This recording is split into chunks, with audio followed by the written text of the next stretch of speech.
katanya kurikulumnya nanti akan baru, kurikulum learning.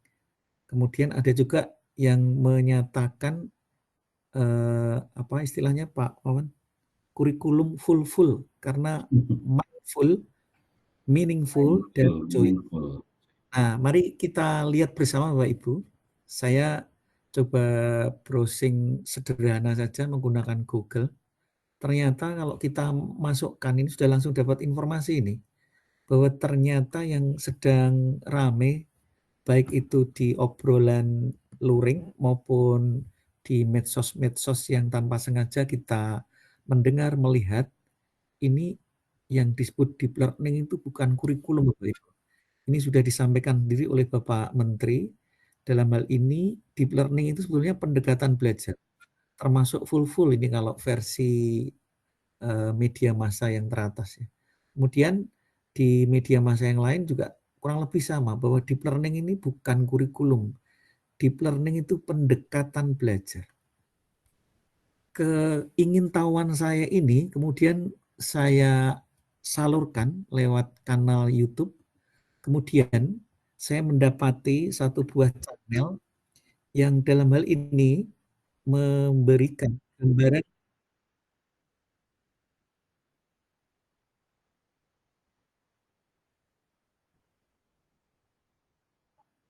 Jadi ternyata di pengukuhan Bapak Menteri Profesor Dr. Abdul Mukti Master of Education itu di sini clear Bapak Ibu bahwa ini bukan kurikulum ya.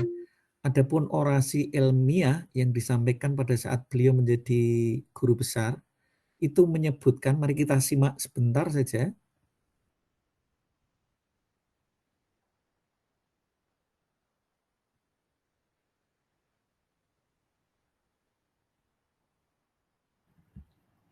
Tab audionya belum diaktifkan Pak Sabtono.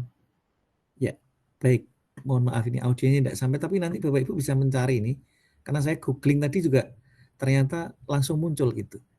Kemudian kalau nanti Bapak Ibu ingin melihat file atau naskah akademiknya, kita bisa merunutnya menggunakan Scholar Google Bapak Ibu. Ini saya demokan Scholar Google. Semoga sinyalnya tidak bermasalah. Kemudian kini kita masukkan misalnya Pak Mukti ya. Mukti ini istilahnya dengan cara yang sangat mudah. UIN Jakarta misalnya. Coba nanti nyangkutnya kemana ya, kita lihat. Nah ini ternyata ada di paling atas ini. Abdul Mukti, UIN Syarif Hidayatullah Jakarta. Nah ini kalau kita buka Bapak Ibu, maka kita akan mendapati seluruh karya naskah akademik beliau. Di ini sayangnya kok belum bisa tampil ini. Coba ini saya cek di sini sekali lagi. Ini adalah judul-judul karya beliau, penelitian. Kemudian kalau terkait dengan pidato pengukuhan tadi, itu ada di bagian bawah Bapak Ibu. Coba ini saya tayangkan lebih banyak. Ada di tahun 2020. Di sini jelas kelihatan, saya akan highlight pidato pengukuhan guru besar UIN Syarif Hidayatullah Jakarta. Ini sudah disampaikan tahun 2020 ya. Jadi kalau sekarang tahun 2024 ini artinya sudah disiapkan oleh beliau jauh-jauh hari tentang pendekatan yang tadi 3 full itu, mindful, meaningful, dan joyful. Nah ini kalau kita klik ke sini, informasi lebih ini kita akan dapatkan ya. Nah ini lebih lanjut lagi. Sekali lagi tadi yang saya sampaikan ini adalah pidato pengukuhan guru besar beliau di UIN Jakarta. Nah, kalau kita kembali lagi ingin melihat apa namanya naskah atau artikel penuhnya, Bapak Ibu bisa melihat masih di profilnya Pak Menteri. Kemudian kita cari di sini. Nah, dalam hal ini kita akan melihat salah satunya adalah Pluralistic Islamic Religious Education, a Vision for Indonesia. Nah, kita akan mendapati di sini Bapak Ibu apa tadi yang saya sebut sebagai artikel yang dalam hal ini ilmiah dan sudah dipublikasi di jurnal Faith in International Affairs. Nah, ini versi lengkapnya ya. Kalau tadi versi YouTube-nya juga sudah saya tayangkan. Ini yang versi lengkapnya. Bapak Ibu bisa mendownload nanti. Dan untuk dibaca, karena ini jurnal internasional tentu saja berbahasa Inggris. Tapi mari yang menarik bahwa ini disampaikan dalam rangka adanya ini ya, kalau saya mungkin boleh meng-highlight di sini, adalah supaya siswa, terutama di kelas-kelas pelajaran agama itu memiliki mind atau pemikiran yang terbuka, open-minded, kemudian toleran dan memiliki cara pandang yang positif dalam rangka menerima dan sekaligus bekerja bersama dalam perbedaan keyakinan gitu. Ini nanti Bapak Ibu bisa download dan kemudian kalau ingin mempelajari. Artinya kalau bahasa anak muda itu POV Pak Wawan, point of view, bahwa ternyata ini bukan Betul, Pak. hal baru ya, bukan hal baru.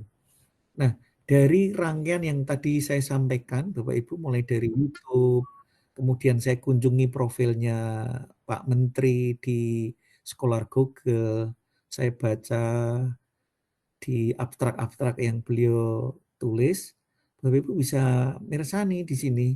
Ternyata ini bukan hal baru sekali lagi. Nah, malam hari ini sesuai dengan kesepakatan saya dengan Pak Wawan, sebelum kita mau mulai pelatihan, izinkan saya men-highlight ya. Jadi di awal clear bahwa yang namanya deep learning itu bukan kurikulum. Deep learning itu adalah sebuah pendekatan. Nah, saya akan fokus langsung terutama dalam hal kalau hari ini ya ada yang mengatakan full itu ya, karena memang ada 3 hal itu. Ini tadi yang saya maksud dengan potongan pidato pengukuhannya, di mana di situ kita bisa mendapatkan buah pemikiran beliau tentang pendidikan agama, mohon maaf ini kasusnya memang di mata pelajaran pendidikan agama Islam yang plural, yaitu basis nilai dan arah pembaharuannya. Nah, oleh karena itu menurut saya penting Bapak Ibu untuk kita semua memahami ya. Full yang pertama itu mungkin yang dimaksud adalah mindful. Apa artinya?